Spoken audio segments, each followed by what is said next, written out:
What is great, good, and real? And welcome to an unplanned live stream of Do You Rules.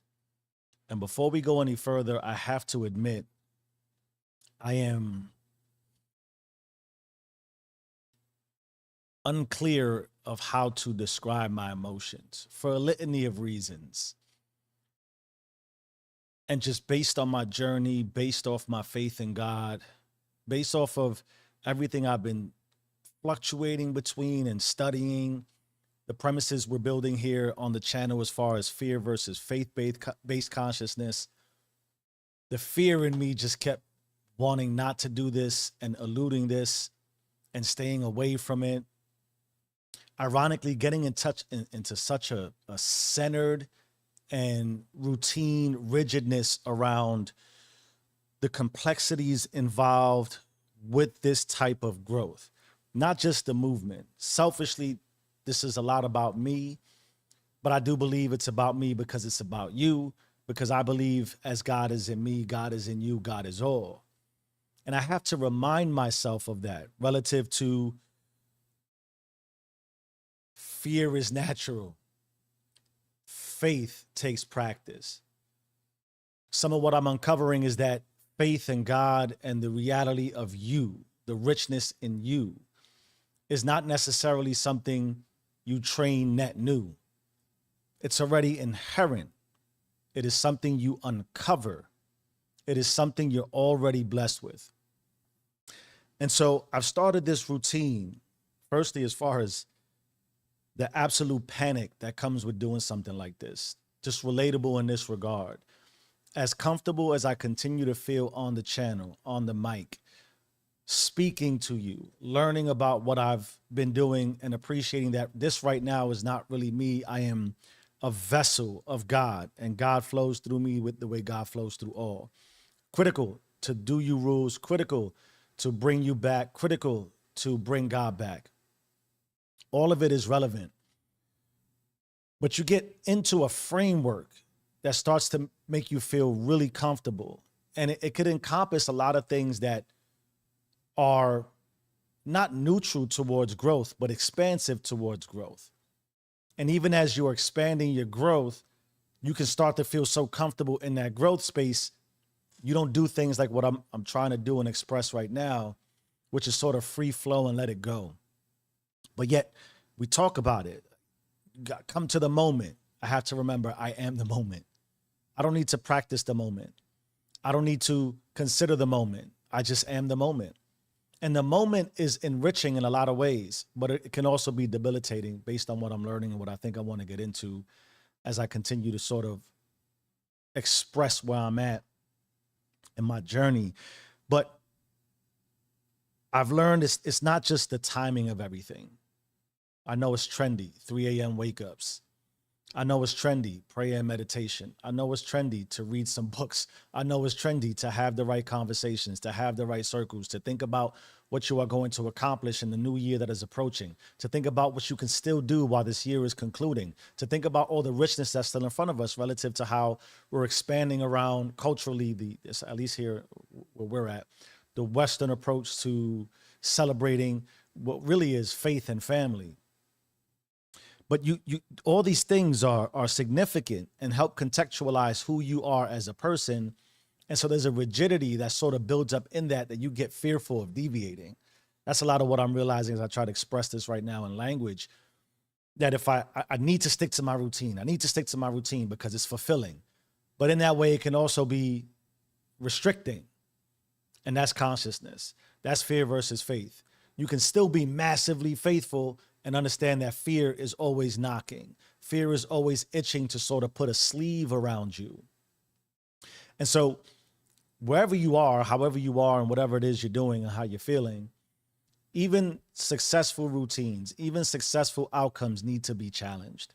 Conflict needs to be insistent in your life in order to sustain infinite growth. And it constantly reminds me, I am finite. I am limited. And so I connect myself to the only infinite bandwidth available to me from my perspective and my view and my lens and my belief, my faith, God. So I relinquish my limits to God, who is unlimited, And in that way, I stretch my limits and I reach for an unlimited lifestyle. I relinquish myself to the infinite. And in that way, although I'm finite, certainly the infiniteness of abundance is available to me. The frequency with which I operate, the frequency with which I talk, the frequency with which I breathe. I am God seeking God. I am source returning to source. And while that is all true, I am grateful because God is all beyond me.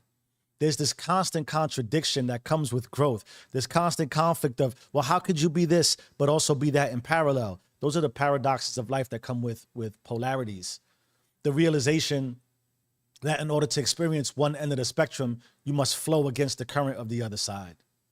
Fear and faith. The two are interoperable. The two need each other to exist. Hate is the protector of love. I've been saying that, I think, over the course of the entire year. But it's really starting to emanate and reveal itself in the richness that I find myself involved in everyday life.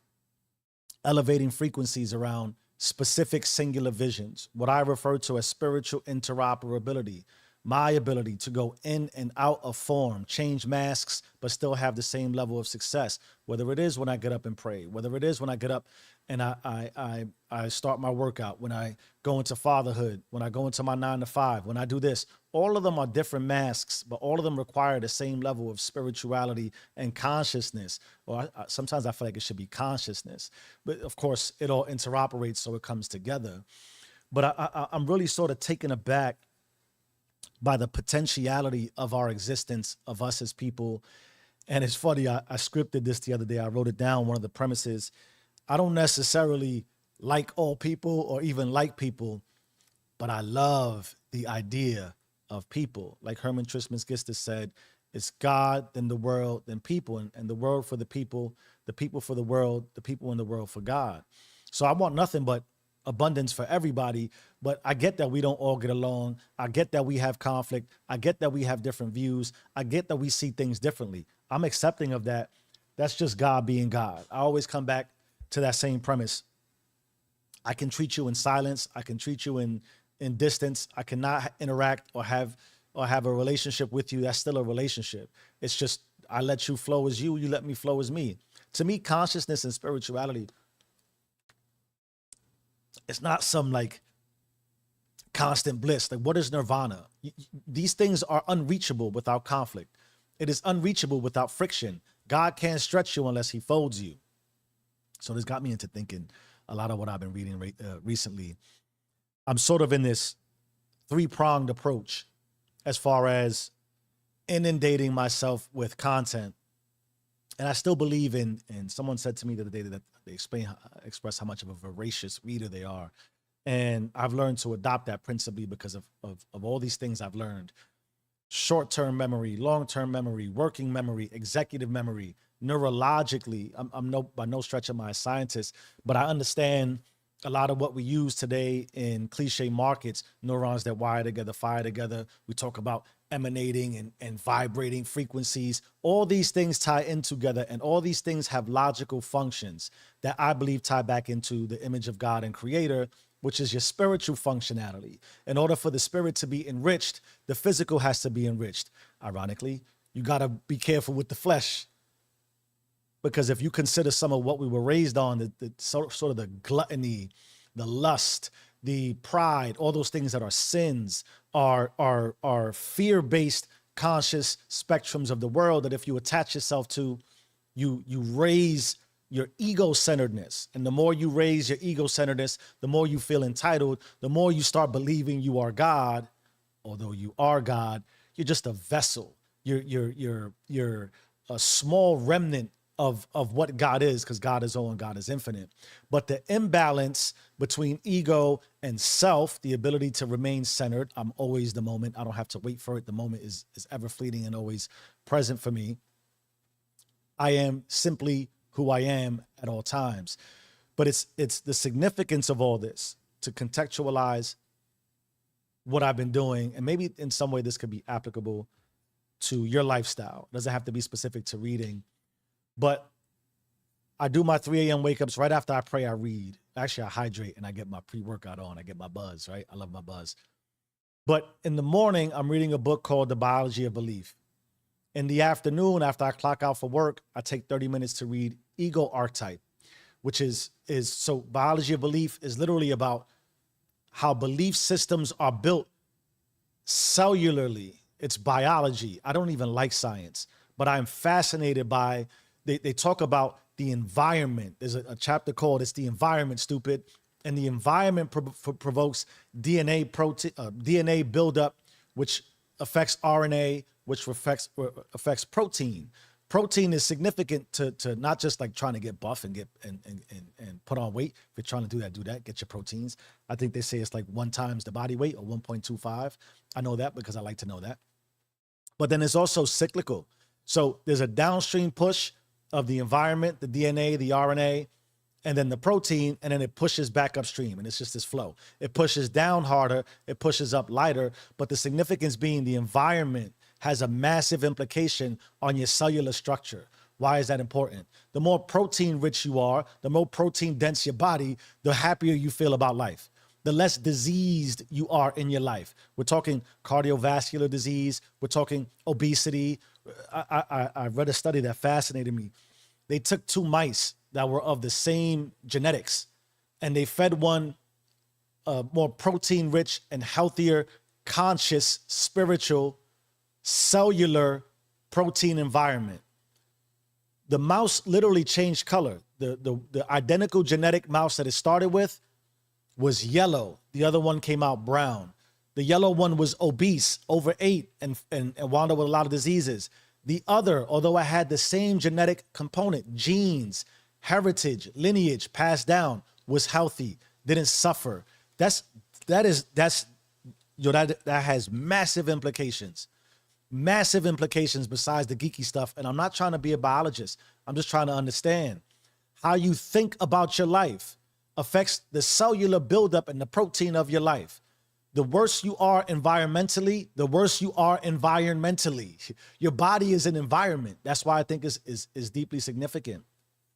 So I get that in, and that's coming off a book I read that was called The Emotional Brain, which a lot of the recent episodes I've created monologue-wise have been around the enrichment of your neurological system. Cliche, neurons that wire together, fire together. There's certain things, dendrites, which build up or atrophy in the brain based on stress. There was a study that showed monkeys who were subservient and lived under a heavy rule and constantly were under pressure built up like ulcers and diseases that effectively led to earlier termination and effectively a depressed life. This is not insignificant to how we live as people, but the neurological components that fire off, the cellular components that interoperate, all go back to me, at least, to spirit and consciousness, the image of God in you. When you live more God-like and you embrace the abundance of God, everything he gave you to function with, which includes the flesh, which we stand vertical, we only look at ourselves in the mirror every now and again. But the underpinnings, the working of us that stimulate consciousness are impacted massively by your environment. You are an environment. The people you surround yourself with are an environment. The job you go to every day is an environment. The conversations you have stimulate environment. The significant being too, consciousness is stimulated by arousal. So emotion is arousing. If you constantly arouse yourself to lack and fear and I don't think that's for me. This never works out for me. I'm not the right one. Then your life will resemble that. So getting back to my point, I got that biology, neurology, somewhat science and how it ties into belief. I get into sort of the psychology with the ego and archetype, the first 50 pages, and it goes in depth to how the archetype of the ego is built and how the self is stimulated by the ego, but the ego is also stimulated by the self, that we are born into oneness. So consciously imagine the image of God, the spirit creator. We come into this abundant, no noise, no conflict. Everything is just somewhat nirvana. Of course, we don't know no better. But slowly, we're introduced to community and culture and generational stimulants, arousal, emotions that birth you consciously. And as you are birthed consciously, your I develops higher than yourself. You start to feel entitled to specific lifestyles, although some of us may not appreciate how often we speak about the I. But the return on the investment of how you you build your ego has massive implications to your spirit. So if you detach yourself too much and you separate the ego and you allow it to be fear derived and too centered, you become full of lack. You become, and we talk about, man, the book, even the emotional brain, how the body reacts to when you don't believe in yourself, self-doubt, all those things. You wear it in your energy, on your body. It's all reflective. So I do some sort of scientific stuff in the morning. I do some philosophical sort of psychology science. And then at night, I read something spiritual. And what I've been reading at night is the Bible code. Whoa, yo, oh man. I don't even remember ordering the book. You talk about all of this is God, right? I don't remember ordering the book. And so it's funny. I'm about 60 pages in on the biology book. I'm about 60 pages in now, a little over 50 on the ego and archetype, and I'm about 50 to 60 pages in. It's just I just pick up on all these integrations that happen in flow. It's not so you can, well, you're dedicating the same amount of time. Yes, but I pay attention to how everything interoperates, everything flows, and everything is harmonious. That's what I was looking for. And I think, although there's probably no relevance, but being equally in depth on each book helps me tie these things together. But point being, I go spiritual at night for a multitude of reasons. Ironically, when I first started reading the Bible, a lot of my Bible readings occurred at night before I went to sleep, and I felt like I would have nightmares. In Ego and Archetype, they talk about enrichment towards consciousness. Every time you become more conscious, every time you wake, you may start to have disturbing style dreams, even dreams where you are physically altered or inflicted with pain. You might fall and hit the floor. I've had those dreams, and I remember, I'll never forget, I was told that you're supposed to have those dreams and never fall. I used to sleep on a bunk bed growing up, and I would wake up sometimes, boom, like I would hit the pillow, and it was usually for me falling in a dream. In any event, the psychoanalysis and the archetypes of how the ego and the self starts to be built, when you adopt consciousness and you become awakened, and it's iterative. I don't think you can, I believe I'm fully awake, but I have levels and levels and levels. That's why I talk about being finite, tapping into the infinite, limited, tapping into the unlimited. It's part of what I learned too in the Bible code. It's like Newton, who was all about gravity. He was fixated on the code of the Bible. And the idea was, once you understand creation, you want to meet Creator.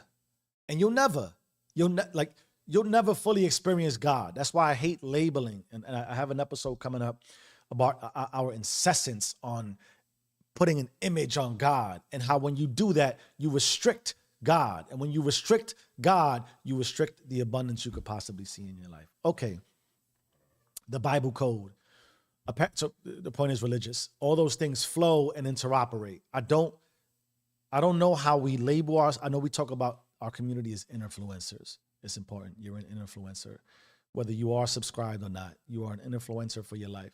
Whether you acknowledge it consciously or not, everything you see is you. That's why we talk about disrupt, own. That's the second step in doing you. Disrupt, own, yield, observe, unleash.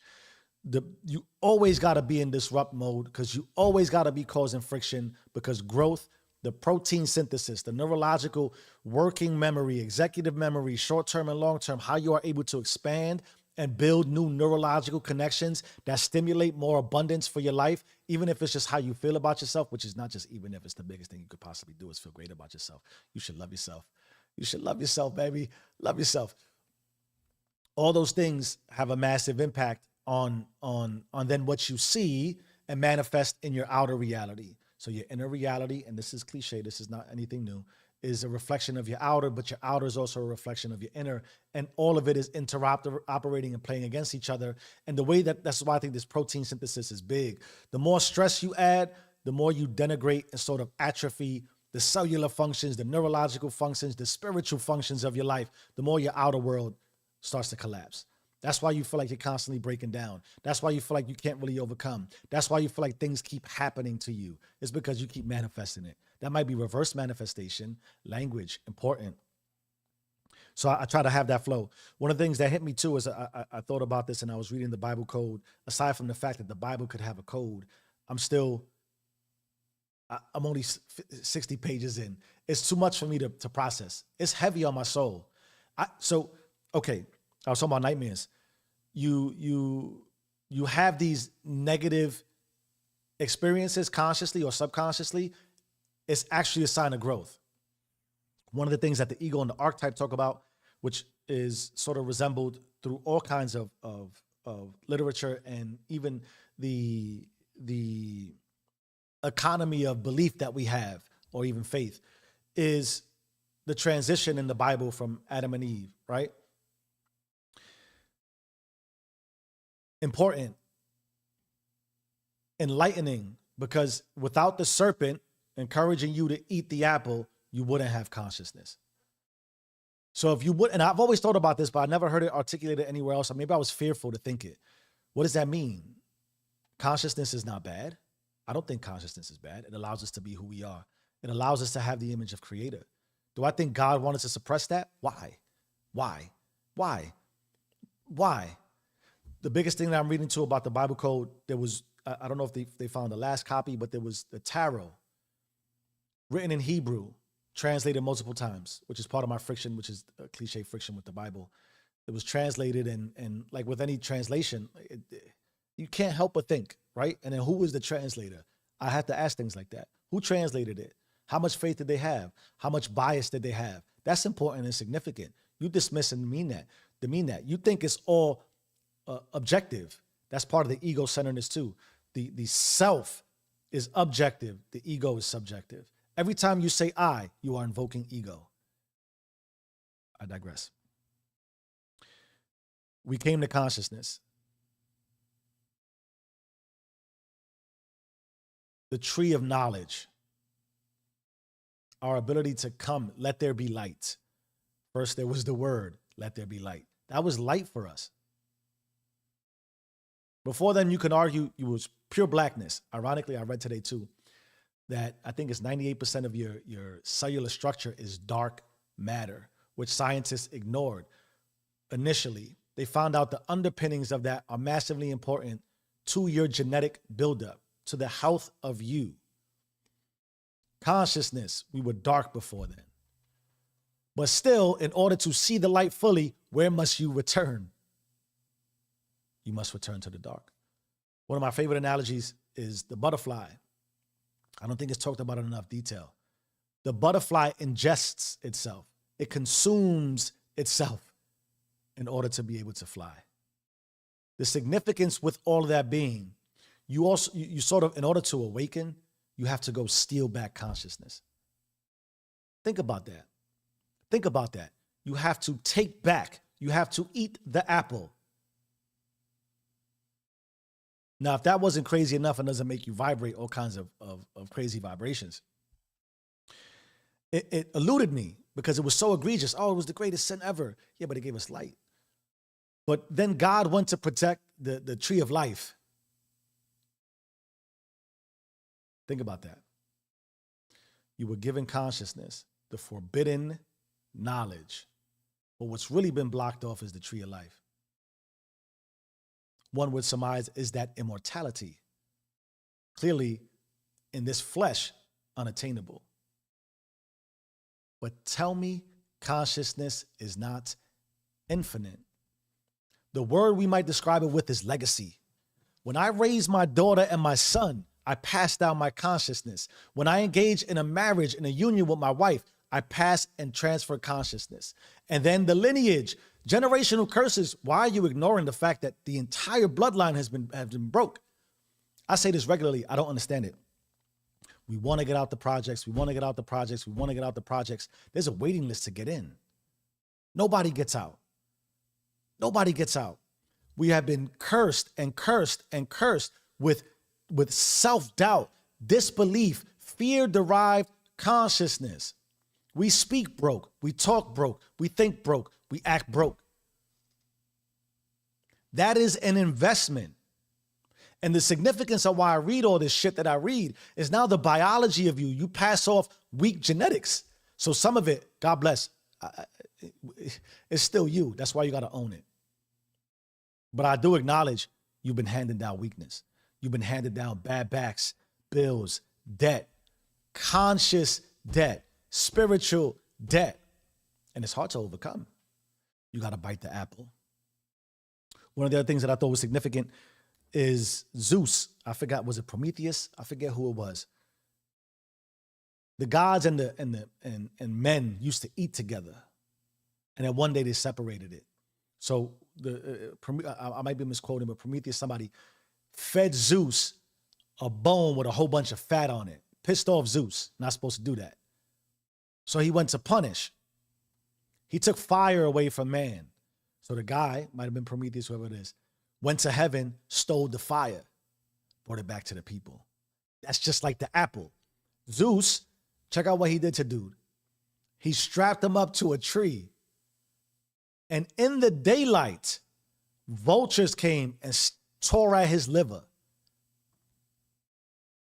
At nighttime, he healed. Also to his brother, sent Pandora's box. What happened when you opened Pandora's box? The same thing that happened when you ate the apple. Disease, death.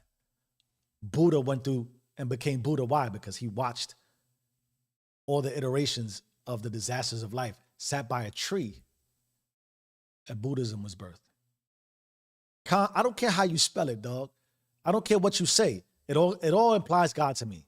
I have no bias or prejudice to nobody in what you think or how you feel. My thing is that you're doing you. But all of this is massively significant. So you consider all these things and you read about it. There's a thing called inflation, where you become so inflamed ego-wise, you start to believe you are God because you are God, and somehow because you think you are God and you know you are God, you do something. There was a king or somebody who could fly. He gave his son wings. He told his son, yo, don't fly by the sun too quick. Told his son, don't fly by the sun. He didn't listen. Flew by. He told him, it's going to melt your wings. I talked about this in the previous episode. It's funny that we have to learn like that. Don't touch the fire burns. You still go touch the fire. And you get burned and you wonder what happened. Some of us got to feel the burn. We need the consequence. So dude went up, flew by the sun, his wings melt, he falls into, he crashes into the sea. So some people bring back richness for their worlds. Some people bring back poverty. And because of evolution, the tree of life, consciousness expands and will continue to persist and permeate and perpetuate beyond us. Your legacy is significant to you and how you live now and what you pass down consciously. That's your immortality. Ego tells you need to remember that and that you need to feel alive forever. Self, God, consciousness, expansiveness, richness, abundance tells you everything I got is already what I need. It's going to live forever anyway. That's why I say I don't really like people, but I love the idea of people. Why? Do you ever foresee us not being people? Even during extinction, I'm sure we'll find a way back, if not better. That's also the Bible. We believe, we stop believing, flood. We believe, we stop believing. We right when he wrote the commandments with Moses, he looks at him, yo, Moses, you want me to take these people out? We believe, we don't believe. Christ gets crucified. Everything is cyclical. Everything is cyclical. The stock market is cyclical. Generational curses are cyclical. Faith, fear are cyclical. So now, I was also thinking about something that hit me crazy. I thought I wasn't streaming for a second. My heart just dropped. My bad. I just looked and I said, oh shit. Talib and Fooled by Randomness. Man, that's another book. You know, it's funny. We think about the memory and the experience of life and consciousness and what I talk about with Do You rules. A lot of it is you're not going to remember the specificity of things. Excuse me. In fact, science says that the further removed you are, the less you remember. Even if somebody pointed a gun to your face, depending on who you are, you're really going to look at probably most likely the barrel. You're not going to look at if there was 48 people watching. You're not even going to see the person holding the gun, most likely. Memory is the function of it and the emotions of it. It changes what you remember and don't remember. But what I try to encourage people when I talk is remember the feeling, because that's really what you're looking for. My routine, my reconnection to my family, my reconnection to God is uncovering. I talked about, and I almost, this eluded me, but I'm going to go there again. Protein is covered with a sleeve. Under the sleeve is the enrichment. That's like spirituality and God. God is just covered. Your life is stacked upon it. Uncover God. Okay. Talib. He said basically randomness. Life is like a coin flip.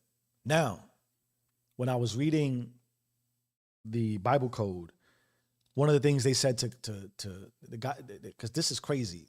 There's like code. They're talking about the Bible code predicted the Gulf War, certain assassinations. It predicted the Nazism and Hitler. Imagine that. And this was written. This is why I'm not even prepared to talk about this book. I worry about going to sleep after I read this book. I don't even remember my nightmares. I remember waking up just terrified. Like, yo, what did I read? What did I read? Anyway, Harvard scientists, I think even NASA scientists, here's the thing about memory, subjective in that I'm going to give it to you the way I can. And it's always going to be accurate to the person that's watching it. That's why I take people's opinions. Your subjective or objectiveness, the ability for most people to be objective is almost minimal to none. We're so ego driven. That also could be my ego talking. But I digress. So if life is a coin flip, right, it's 50-50, 50-50. The guy says, if I flip a coin 10 times within range, you're going to get 5 and 5. Even if it's 6 and 4, there's going to be some, wait for whatever. He says, specific to the code I found in the Bible, if I flip the coin 10 times and every time it came up tails, you would think the coin is weighted. Why is that significant? Your life started as a coin flip. And every time you flip towards fear, and you flip towards fear, and you flip towards fear, your life becomes weighted towards fear. So all these manifestation techniques and visualization techniques and kumbaya things that people are redirecting you to, and all these motivation and inspiration, all these things that with respect, I think dilute, because I don't know that it all ties in the way I'm trying to tie it in, but that could also be my ego talking. The significance is you got to flip the coin back in the direction of faith. Because if you keep flipping towards fear and you keep flipping towards broke and you keep flipping towards lack, why are you surprised that you are broke and lack? And why do you define the external view of your life as broke and lack before anything? It's here that's broke and lack. It's here that fixes that. Yes, you probably got handed a pile of shit. At what point do you just say, yo, I need to do something about it?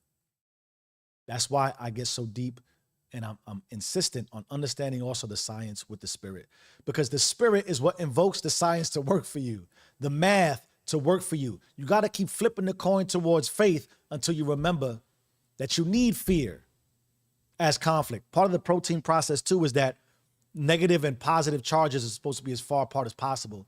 But in order to keep growing, they have to fold. That's conflict. In order for you to grow, there gotta be some rub. You gotta have some friction. You gotta develop new skills. You gotta be at the bottom of the hierarchy, the totem pole. You're not entitled to be rich in everything that you think because you thought it It don't work like that. There has to be some logic to it too. It does, in that you have to surrender, but then you got to do the work. Then you got to be singular with your vision. I was thinking about this the other day. I want to lose weight. I'm not saying I do. I'm saying, let's just say you want to lose weight. It's going to be big coming up for the next year. I want to lose weight. It's sort of like the macro. But you get singular towards that. I want to lose weight means I probably got to do some cardio. If I got to do some cardio, I probably got to wake up earlier or go to sleep later because I got to put in some time. If I got to put in some time, I probably want to eat right. If I probably want to eat right, I probably want to sleep right. I probably want to wake up. All these things now. It's not just rich. What do you need to do to become rich? How do you define rich? Then you become singular in that direction, but all of it is a workflow. And when you create that singular workflow consciously, you start to focus in on the singularity. All the subliminals and the people who are talking you down and the people who are telling you how to navigate you back towards fear, you start to dilute that. You almost start to not even hear it. That's not coincidental. Part of it is spirit and God and faith. And then your body and your neurons and your cells, they conform. They grow new, they expand richer, they have more protein, they light up differently. You are charged and aroused towards that singularity. But you still, it's the microcosm for the macrocosm, the micro for the macro. And then all of it is cyclical and turns back around. That's why a niche is so critical. Like you work in IT, you become an IT expert. You build a lifestyle around being an IT expert. You can be in varying degrees. You can be in security. You can be in networking. You can work with the phone systems. You can work with applications. You can work with the hardware. You can work with the software. You can work with the cloud. All of them follow the same fundamental singular scenario. You could be in marketing. You could be the CMO. You could be the person who puts together the damn decks, the person who works on AI, all these things singular towards an overarching premise.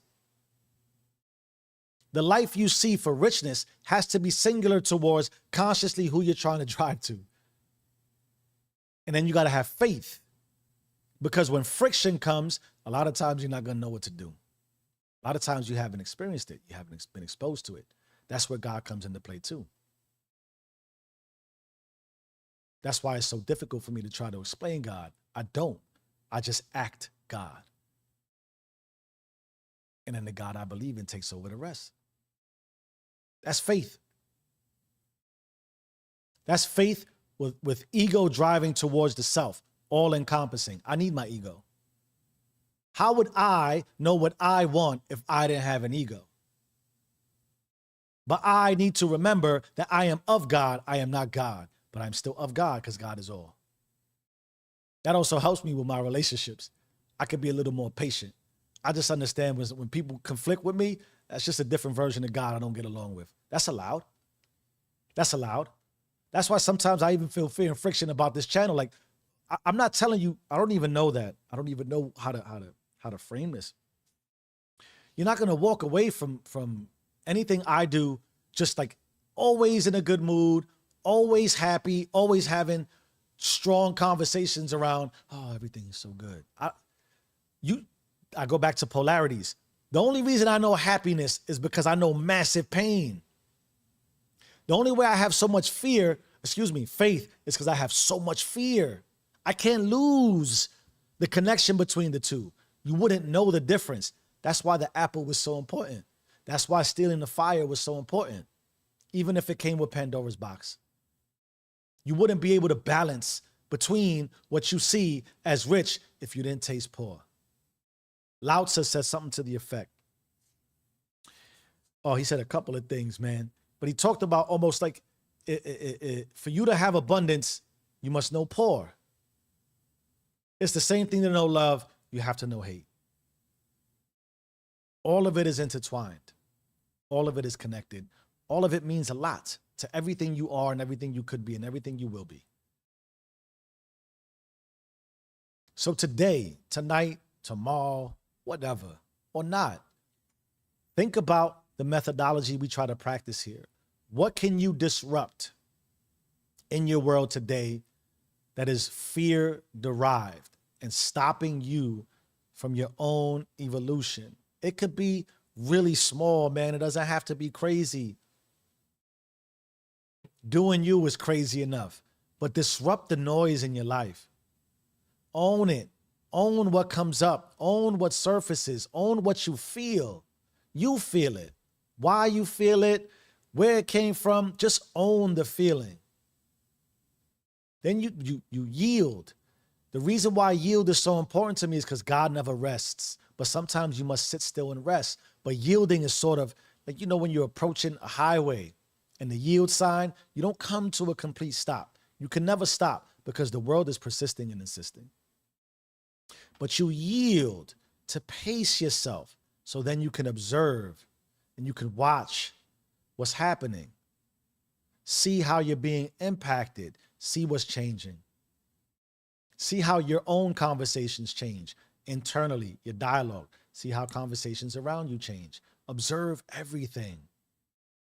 Sometimes you got to watch more than you participate. You got to listen more than you speak. But constantly you should be unleashing, moving. So imagine the paradox. You're yielding, but you're always unleashing and moving. You're never stopping to move. And unleash is unapologetic. Unleashing is, I don't know all the answers. Yes, there's going to be obstacles. I go. And the do you cycle is cyclical. As I'm unleashing, I'm disrupting. I'm owning. I'm yielding. I'm observing. I'm unleashing. I'm unleashing. I'm observing. I'm yielding. I'm owning. I'm disrupting. I'm disrupting. I'm owning. I'm observing. All of it. Critical components. It allows your consciousness to do what consciousness does.